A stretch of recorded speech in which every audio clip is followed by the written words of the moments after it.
Students, welcome all. आज हम पढ़ रहे हैं टाइप्स ऑफ नंबर्स, संख्याओं के प्रकार कि नंबर्स कितने टाइप के होते हैं, कौन कौन से होते हैं। इसमें हम सबसे पहले पढ़ते हैं नेचुरल नंबर्स। नेचुरल नंबर्स, प्राकृतिक संख्याएं। प्राकृत या फिर प्राकृतिक भी बोला जाता है, वैसे प्राकृतिक संख्याएं, इन्हें हम कैपिटल एन से डिनोट करते हैं, यानी कैपिटल एन से हम इसको शो करते हैं। नेचुरल नंबर्स कौन से होते हैं? जो 1 से स्टार्ट होते हैं, 1 2 3 4 एंड सो ऑन। 1 से स्टार्ट होते हैं नेचुरल नंबर्स, यानी जो चीज़ हम बचपन में पढ़ते आ रहे हैं। सबसे पहले जब हम स्कूल जाते हैं और काउंटिंग स्टार्ट करते हैं, गिनती बोलना स्टार्ट करते हैं, तो हम सबसे पहले यही नंबर सीखते हैं 1 से। 1 2 3 4 5 6 और आगे आगे बड़ी क्लास में जाते जाते हमें पता चलता है कि नंबर्स 100 तक, 200 तक, 1000 तक, लाख तक, करोड़ तक और भी आगे तक ही नंबर्स होते हैं। तो नेचुरल नंबर स्टार्ट कहाँ से होते हैं? 1 से। सबसे छोटा नेचुरल नंबर कौन सा है? 1। कहाँ तक जा रहे हैं? सबसे बड़ा नंबर कौन सा है? हमें नहीं पता, क्योंकि संख्याएं चलती रहती हैं, आगे तक रहती हैं। यहाँ पे ध्यान देने की बात यह है कि इसके बीच में जो पॉइंट वाले नंबर होते हैं, जैसे मान लो हमने लिखा 2.9, हमने लिखा 7.6, हमने लिखा 12.3, ये पॉइंट वाले नंबर या फिर जो अपॉन में नंबर लिखे हुए होते हैं, ये किसी भी टाइप के नंबर ऐसे वाले जो होते हैं वो प्राकृतिक संख्या में नहीं आते, नेचुरल नंबर्स नहीं होते हैं। नेचुरल नंबर्स में केवल ये पूरे पूरे खुद नंबर्स होते हैं, इनके बीच का और कुछ भी नंबर नहीं होता है। नेचुरल नंबर 1 से स्टार्ट होते हैं। अब हम नेक्स्ट पढ़ते हैं होल नंबर्स, पूर्ण संख्याएं। सेकंड होती है होल नंबर्स। होल नंबर्स पूर्ण संख्या, जैसा इसके नाम में है पूर्ण संख्या है, पूरी संख्या है। इसे हम W से डिनोट करते हैं और ये 0 से स्टार्ट होती है। इन दोनों में सिर्फ इतना ही फर्क है कि प्राकृतिक संख्या नेचुरल नंबर्स 1 से स्टार्ट होते हैं और होल नंबर्स 0 से स्टार्ट होते हैं। वही 0 से स्टार्ट होंगे और आगे तक ये नंबर 100, 1000, लाख और करोड़ तक चलता रहेगा। सबसे छोटा होल नंबर 0 होता है। इसमें भी वही रूल है कि ना तो पॉइंट वाले नंबर आएंगे ना अपॉन वाले नंबर आएंगे। इसका नाम है पूर्ण, होल, कंप्लीट। ये कंप्लीट नंबर खुद ही आएगा, इसके बीच का पॉइंट, आधा अधूरा कुछ भी नंबर इसके अंदर नहीं आएगा। थर्ड टाइप के नंबर्स हम पढ़ते हैं इंटीजर्स। थर्ड टाइप के नंबर पढ़ते हैं इंटीजर्स, जो आपने काफी जगह इनका नाम सुना होगा। हिंदी में बोलते हैं पूर्णांक।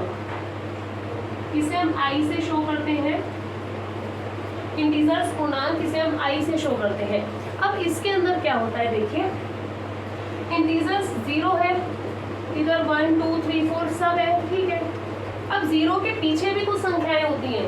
0 के पीछे नंबर्स होते हैं माइनस वाले, 0 के पीछे नंबर्स होते हैं माइनस वाले। और जैसे यहाँ पर ये वाले नंबर्स आगे चलते जा रहे हैं, 100, 1000, लाख, करोड़, वैसे ही ये वाले नंबर्स भी पीछे की तरफ, इधर की तरफ माइनस में बढ़ते हैं। माइनस का 100, माइनस का 200, माइनस लाख, माइनस करोड़, इस तरह से पीछे की तरफ बढ़ेंगे। यहाँ पे भी सेम वही रूल है, ना पॉइंट वाले नंबर ना अपॉन वाले नंबर इसके अंदर आते हैं। इसमें भी पूरा पूरा नंबर खुद आता है, इनके बीच का कोई भी नंबर नहीं आता है। इस तरीके से नंबर आते हैं। पॉइंट वाले नंबर या अपॉन वाले नंबर इसमें काउंट नहीं होते हैं, इसलिए भी अनगिनत है। उधर तक भी चलेगा, इधर तक भी चलेगा। एक साइड के जो नंबर है इन्हें हम कहते हैं धनात्मक पूर्णांक, पॉजिटिव नंबर्स। प्लस वाले नंबर्स हैं ये, प्लस हमने लगा नहीं रखा है, हमने यहाँ पे +1 +2 नहीं लिख रखा, लेकिन ये प्लस है, हम इसको शो नहीं करते, लेकिन प्लस है, पॉजिटिव नंबर्स है। इस साइड के जो माइनस वाले नंबर होते हैं उनको हम बोलते हैं नेगेटिव इंटीजर्स। इनको हम बोलते हैं नेगेटिव इंटीजर्स, ऋणात्मक संख्या। उस साइड पॉजिटिव इंटीजर्स, इस साइड नेगेटिव इंटीजर्स। इनको हम ऐसे भी बोल सकते हैं कि नॉन नेगेटिव। नॉन यानी जो नेगेटिव नहीं है, जो नेगेटिव नहीं है वो क्या है? पॉजिटिव। इनको हम बोल सकते हैं नॉन पॉजिटिव, मतलब जो पॉजिटिव नहीं है, जो पॉजिटिव नहीं है वो क्या है? नेगेटिव। इंटीजर्स के बाद में नेक्स्ट टाइप के नंबर हम पढ़ते हैं rational numbers. Rational numbers, rational numbers क्या होते हैं देखिए। फोर्थ, रेशनल नंबर्स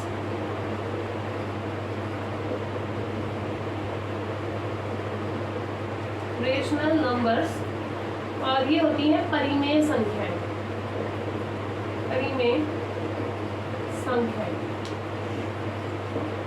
जो भी नंबर्स हम यहाँ पे पढ़ रहे हैं, नंबर्स के जितने भी टाइप्स हैं, उनकी लिखी हुई डेफिनेशन, यहाँ तो मैं आपको सिर्फ समझा रही हूँ कि नंबर्स कैसे होते हैं, लेकिन उसकी लिखी हुई जो डेफिनेशन होती है, परिभाषा होती है, वो सब आपको नोट्स में मिल जाएगी।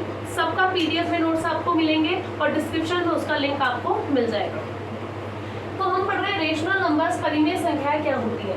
परिमेय संख्याएं वो होती है जिन्हें हम P/Q की फॉर्म में लिख सकते हैं, P/Q के रूप में लिख सकते हैं, जहां नीचे वाला नंबर कभी भी 0 के बराबर नहीं होना चाहिए, जहां नीचे वाला नंबर कभी भी 0 के बराबर नहीं होना चाहिए। साथ ही P और Q के अंदर, P व Q में जो कॉमन फैक्टर होता है वो केवल 1 होना चाहिए। कॉमन फैक्टर जो दोनों में उभयनिष्ठ गुणनखंड होगा वो 1 होगा, यानी दोनों के बीच में सिर्फ 1 कॉमन होगा और कोई नंबर कॉमन नहीं होगा। इसे मैं आपको एक्सप्लेन करके बताती हूँ। देखिए, कोई भी नंबर जिसे अपन अपॉन की फॉर्म में लिख सकते हैं, ये हमारा क्या है, रेशनल नंबर है, परिमेय संख्या है। यहाँ पे 2 नंबर है, ऊपर कौन सा नंबर है 3 और नीचे कौन सा नंबर है 4। तो ये जो 2 नंबर है 3 और 4, ये दोनों क्या है, पूर्णांक है, इंटीजर्स है। यहाँ ध्यान रखना, रेशनल नंबर क्या होता है, इंटीजर्स का रेशियो होता है, पूर्णांकों का अनुपात होता है। यानी 3 और 4 दोनों क्या है, रेशनल नंबर। ऊपर और नीचे दोनों जगह रेशनल नंबर इंटीजर होना चाहिए। ऐसा नहीं चलेगा कि हमने यहाँ ये लिख दिया, हमने नीचे कुछ ऐसा लिख दिया, क्योंकि ये इंटीजर नहीं है। मैंने भी आपको बताया इसके पहले कि पॉइंट वाला नंबर इंटीजर नहीं होता है, पॉइंट वाला नंबर पूर्णांक नहीं होता है, इसलिए ये परिमेय संख्या नहीं होगी। परिमेय संख्या दोनों नंबर कैसे होंगे, इंटीजर होंगे, पूर्णांक होंगे। दूसरी चीज, नीचे वाला नंबर कभी भी 0 नहीं होगा। क्यों? अगर हमारे पास में 0/5 है या नीचे कुछ भी ऊपर अगर 0 होता है तो उसका आंसर हमारे पास 0 होता है डिवाइड में। लेकिन अगर हमारे पास ये चीज उल्टी आ जाए तो ये होता है अपरिभाषित, इसका कोई आंसर ही नहीं होता है, इसको हम डिफाइन मानते ही नहीं है, ये डिफाइन नहीं होता। नीचे 0 कभी भी डिफाइन नहीं होता, परिभाषित नहीं होता, इसलिए ये चीज हमेशा गलत होती है। इसलिए हम हमेशा मेंशन करते हैं कि नीचे 0 नहीं होना चाहिए, ऊपर 0 हो सकता है, क्योंकि ऊपर 0 से आंसर 0 आता है। अब आती है बात कॉमन फैक्टर 1 होने की। देखिए, मैंने यहाँ पे नंबर लिखा 15/20, 15/20। अब हमें क्या ऐसा दिख रहा है कि दोनों ही नंबर किसी की टेबल में आते हैं, दोनों के कॉमन फैक्टर। देखो, फैक्टर अगर आपको निकालने आते हो तो इसके फैक्टर ये होते हैं, 20 के फैक्टर होते हैं ये, ठीक है। तो यहाँ पे देखो 5 दोनों के पास कॉमन है, या फिर हम ऐसे देखें कि ये दोनों ही नंबर किसी एक की टेबल में आते हैं। क्या हमें दिख रहा है, दोनों ही 5 की टेबल में आते हैं। तो 5 की टेबल में अगर आते हैं तो 5 से डिवाइड करके इसको रिड्यूस कर दो, इसको छोटा कर दो। अब ये परिमेय संख्या है, रेशनल नंबर है, ये भी है, लेकिन स्टैंडर्ड फॉर्म ये होती है, हम इसको डिवाइड करके जब शॉर्ट फॉर्म में निकाल देते हैं तब ये रेशनल नंबर परिमेय संख्या हो जाती है। अब अगर आपसे पूछा जाए, अगर आपको बोला जाए कि 7, बताओ ये परिमेय है कि नहीं, तो हो सकता है कुछ बच्चे ये बोले कि परिमेय नहीं है, लेकिन ये परिमेय है। क्यों? इसके अपॉन में 1 लगाया जा सकता है। हम सिर्फ वही चीज करते हैं जिससे हमारा क्वेश्चन चेंज नहीं हो। 7 के नीचे 1 लगाने से कोई चेंज नहीं आया, इसका मतलब 7 ही होता है, क्योंकि 1 से डिवाइड करके तो 7 ही आएगा। इसलिए कोई भी नंबर, ये लिख दिया, ये लिख दिया, ये लिख दिया, कोई भी नंबर अपॉन में 1 लगाने से क्या हो जाता है, रेशनल हो जाता है। तो लगाने की जरूरत नहीं है, हम बस बता सकते हैं कि ये नंबर क्या है, रेशनल है, ये नंबर क्या है, परिमेय है। 0, अगर हम 0 की बात करें और पूछा जाए 0 के कितने रेशनल नंबर होंगे, 0 के कितने रेशनल नंबर बनाए जा सकते हैं, तो देखो 0 के बहुत सारे बनाए जा सकते हैं। अब 7 का तो एक ही बना सकते हैं, अपॉन 1/2 नहीं बना सकते, क्योंकि इससे तो इस क्वेश्चन का मीनिंग ही चेंज हो जाएगा। लेकिन 0 के बहुत सारे बना सकते हैं। क्यों? 0 के नीचे कुछ भी लगा दो, 0 के नीचे कुछ भी लगा दो, आंसर तो 0 ही आना है।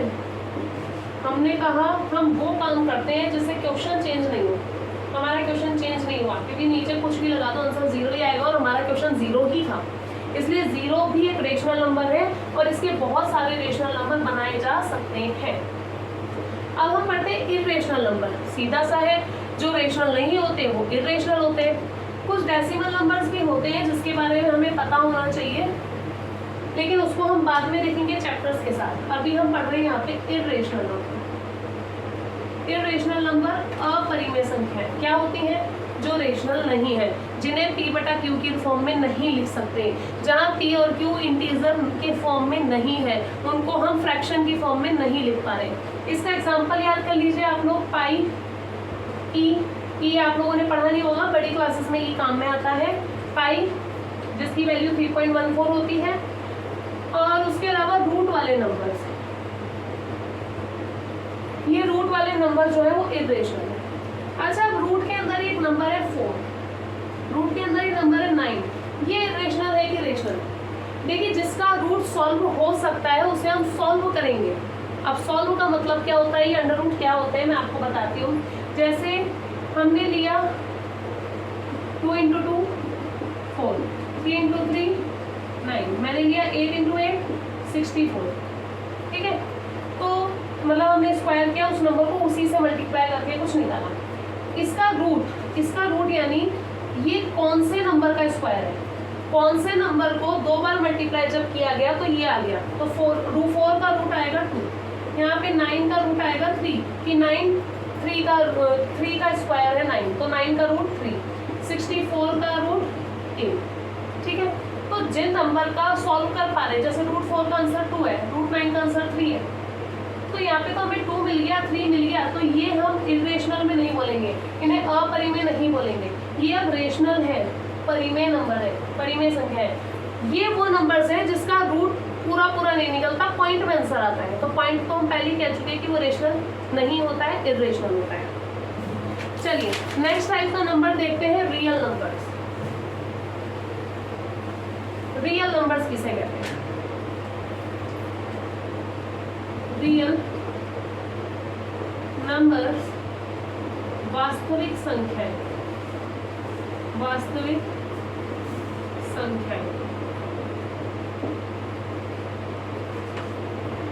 वास्तविक संख्याएं कौन सी होती है? इनको हम कैपिटल आर से बताते हैं। अब हम देखते हैं रियल नंबर्स, वास्तविक संख्याएं क्या होती है। जितने भी टाइप के नंबर्स हमने पढ़ लिए, रेशनल प्लस इर्रेशनल। एक तो इसकी डेफिनेशन होती है कि रेशनल प्लस इर्रेशनल, यानी रेशनल और इर्रेशनल दोनों को मिला के रियल नंबर बनते हैं। परिमेय और अपरिमेय दोनों को मिला करके हमारे पास में वास्तविक संख्याएं बनती है। एक तो ये डेफिनेशन होती है। दूसरी इसके अंदर चीज होती है कि अगर अपन इजीली समझें तो जितने भी टाइप के नंबर हैं, चाहे आप पूरे नंबर ले लो, चाहे आप माइनस में ले लो, चाहे आप 0 ले लो, चाहे आप अपॉन में ले लो, चाहे आप पॉइंट में ले लो, माइनस का पॉइंट ले लो, या फिर आप रूट में ले लो, ई ले लो, पाई ले लो, कोई सा भी नंबर, जितने भी टाइप के नंबर हमने पढ़े वो सब के सब क्या होते हैं? रियल नंबर्स होते हैं। वो सब क्या होते हैं? वास्तविक संख्याएं होती हैं। इसके अंदर हम एक चीज पढ़ते हैं, नंबर लाइन, संख्या रेखा। नंबर लाइन है, ये लाइन दोनों तरफ चलती जा रही है, बढ़ती जा रही है। बीचों बीच होता है 0, इस साइड होते हैं पॉजिटिव नंबर, इस साइड होते हैं नेगेटिव नंबर। 1 2 3 4, -1 -2 -3, ये नंबर्स हमारे दोनों साइड चलते जा रहे हैं। अब क्या होता है, natural number, whole number, integers, इनके अंदर हमने केवल ये पढ़े हैं, ये वाले नंबर, ठीक है। अब इनके बीच में भी बहुत सारे नंबर्स होते हैं, बहुत सारे होते हैं, 1.1 1.2 1.3 1.4, फिर इनके बीच में भी और होते हैं 1.11 1.12 1.13। इतने नंबर होते हैं जिन्हें हम काउंट नहीं कर सकते। आपसे पूछा जाता है 4 और 5 के बीच में क्या है बताओ। छोटी क्लास में हम पढ़ते हैं 4 और 5 के बीच में कुछ आता ही नहीं है। क्यों? क्योंकि छोटी क्लास में हमने पढ़े नेचुरल नंबर, प्राकृतिक संख्याएं। छोटी क्लास में हमने नंबर पढ़े 1 से, इसलिए हम कहते हैं 4 और 5 के बीच में कुछ भी नहीं है, क्योंकि प्राकृतिक संख्या है। नेचुरल नंबर में हम पूरा नंबर पढ़ते हैं। लेकिन अब यहाँ पे बोला जा रहा है रियल नंबर्स, तो हमें पता होना चाहिए 4 और 5 के बीच में बहुत सारी संख्याएं हैं, अनगिनत इनफाइनाइट नंबर्स हैं, जिन्हें हम गिन भी नहीं सकते। कितने नंबर्स हैं इन दो नंबर्स के बीच में, ठीक है। तो ये हमारी नंबर लाइन होती है, ये आपको अच्छे से पता होनी चाहिए। हम जैसे जैसे उधर जाते हैं हम बढ़ते हैं, इंक्रीज होते हैं, जैसे जैसे हम इस साइड आते हैं हम कम होते हैं, माइनस में जाते हैं, डिक्रीज होते हैं। नेक्स्ट टाइप के नंबर कॉम्प्लेक्स नंबर्स, जो आपके कोर्स में नहीं है लेकिन आपको जनरली बता दिया जाता है कि कॉम्प्लेक्स नंबर क्या होते हैं, सम्मिश्र संख्याएं, सम्मिश्र संख्याएं जिन्हें हम C से डिनोट करते हैं। ये संख्याएं होती ही कौन सी है? ये संख्या कोई होती नहीं है, जैसे आपने आज तक जो भी नंबर्स पढ़े वो तो रियल हो गए, और जो रियल नहीं है वो कॉम्प्लेक्स है। मतलब बड़ी क्लास में हम कुछ संख्याएं पढ़ते हैं इमेजनरी, काल्पनिक, जो वास्तव में होती नहीं है, बस उन्हें पढ़ा जाता है, काल्पनिक होती है, इमेजनरी होती है। उन नंबर्स को हम सम्मिश्र संख्याएं, कॉम्प्लेक्स नंबर्स बोलते हैं, और ये सिर्फ बड़ी क्लासेस में काम में आती है। अब कुछ हमारे टॉपिक बचते हैं, even number, odd number, prime number, composite number. चलिए फटाफट इनको भी देख लेते हैं। इवन नंबर्स, इवन नंबर्स सम संख्याएं, ऑड नंबर्स विषम संख्याएं। देखिए जिसके लास्ट में कोई भी नंबर हो, अगर उसके लास्ट में 0, 2, 4, 6, 8 है तो वो इवन नंबर होता है। जैसे मैंने कोई बड़ा सारा नंबर लिख दिया ये, अब पूछा गया बताओ ये सम है या विषम है, इवन है या ऑड है, हमें सिर्फ लास्ट नंबर देखना है, क्या है इवन, क्योंकि 8 इस लाइन में आ रहा है तो ये क्या है इवन नंबर है, सम संख्या है। वहीं पे अगर लास्ट में इनके अलावा 1, 3, 5, 7, 9 आ रहा है, यानी इसके अलावा कुछ आ रहा है, तो इसे हम ऑड नंबर कहते हैं, विषम संख्या कहते हैं। जैसे अगर मेरे पास ये कोई नंबर है और पूछा जाए ये इवन है या ऑड है, तो हमें सिर्फ लास्ट नंबर देखना है 9 इसमें आ रहा है, मतलब ये नंबर कैसा है, विषम है, ऑड नंबर है। अब हम पढ़ते हैं प्राइम नंबर और कंपोजिट नंबर।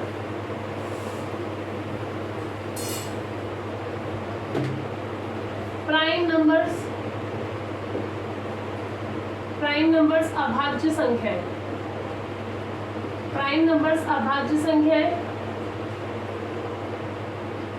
कंपोजिट नंबर संयुक्त संख्याएं। देखिए अगर डेफिनेशन से बोला जाए तो वो नंबर जिसके दो फैक्टर होते हैं 1 और नंबर इटसेल्फ, उसे हम प्राइम नंबर कहते हैं। जिसके दो ही गुणनखंड होते हैं, एक और खुद, उसे हम अभाज्य संख्या कहते हैं। और नॉर्मल अपनी लैंग्वेज में बोला जाए तो वो नंबर जो केवल खुद की टेबल में आते हैं और किसी की टेबल में नहीं आते, उन्हें हम अभाज्य संख्याएं, प्राइम नंबर्स कहते हैं। और वो नंबर जो दूसरों की टेबल में आते हैं उसे हम कंपोजिट या संयुक्त नंबर्स कहते हैं। एक होता है 1 ना तो प्राइम होता है ना कंपोजिट होता है, 1 को ना अभाज्य मानते हैं ना संयुक्त मानते हैं। 2 से स्टार्ट करते हैं, देखो 2 केवल खुद की टेबल में आता है, इसलिए 2 क्या है प्राइम नंबर। 3 भी केवल खुद की टेबल में आता है। 4 2 की टेबल में आता है, इसलिए 4 दूसरों की टेबल में भी आता है, इसलिए ये कंपोजिट है। 5 केवल खुद की टेबल में आता है। 6 2 और 3 दोनों की टेबल में आता है। 7 केवल खुद की टेबल में आता है। 8 दूसरों की टेबल में आता है। 9 दूसरों की टेबल में आता है। 10 भी आता है। 11 केवल खुद की टेबल में आता है। समझ आया? यानी जो केवल खुद की टेबल में आते हैं और किसी की टेबल में नहीं आते, उन्हें प्राइम नंबर्स अभाज्य संख्याएं कहते हैं। और वो नंबर जो दूसरों की टेबल में आते हैं उनको संयुक्त संख्याएं या कंपोजिट नंबर्स कहते हैं। आई होप आपको ये चीज़ समझ आ गई होगी कि कितने टाइप्स के नंबर्स होते हैं। Thank you.